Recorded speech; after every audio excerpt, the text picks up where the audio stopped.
Good morning. Welcome to Thursday, known also as Maundy Thursday or Holy Thursday. What is Maundy?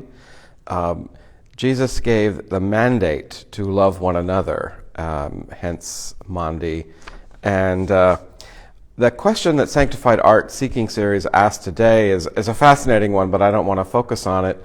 The question is, what would you do if you knew the night before you were going to die, if you were going to die the next day? What did Jesus do? He washed the feet of his disciples. He gathered and had a meal with them.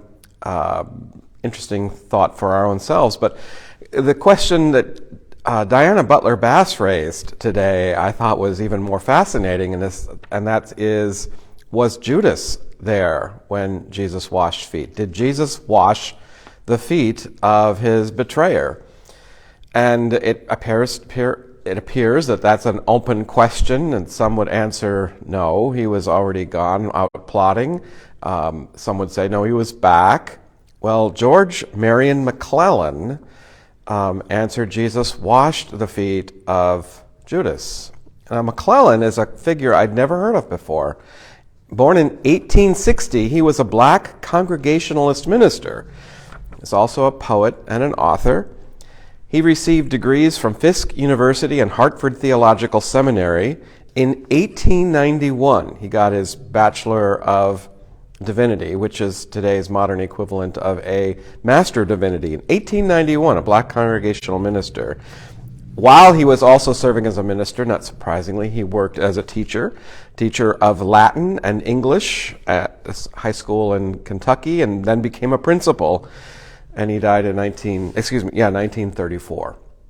Anyway, George Marion McClellan answers this question and says, Judas washed the feet of Jesus. The dark and evil passions of his soul, his secret plot, his sordidness complete, his hate, his purposing, Christ knew the whole, and still in love stooped and washed his feet.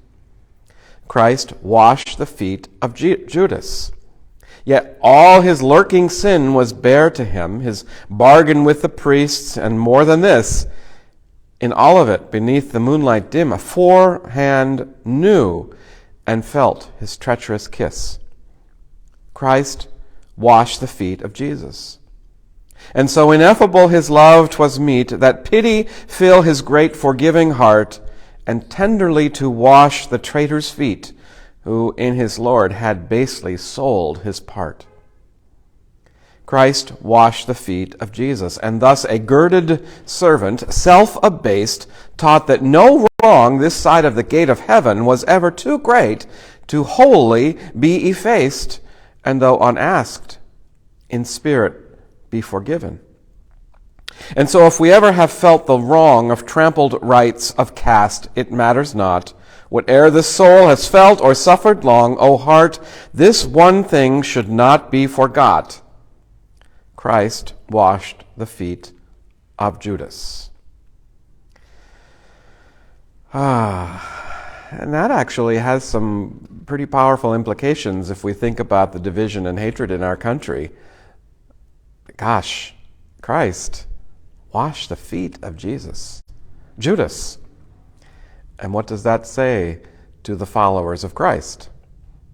And with that, have a grateful day. We'll be gathered here in the chapel at noon for a simple service around a table, and then again at 7 o'clock tonight, both in person and online on our Facebook page or YouTube channel.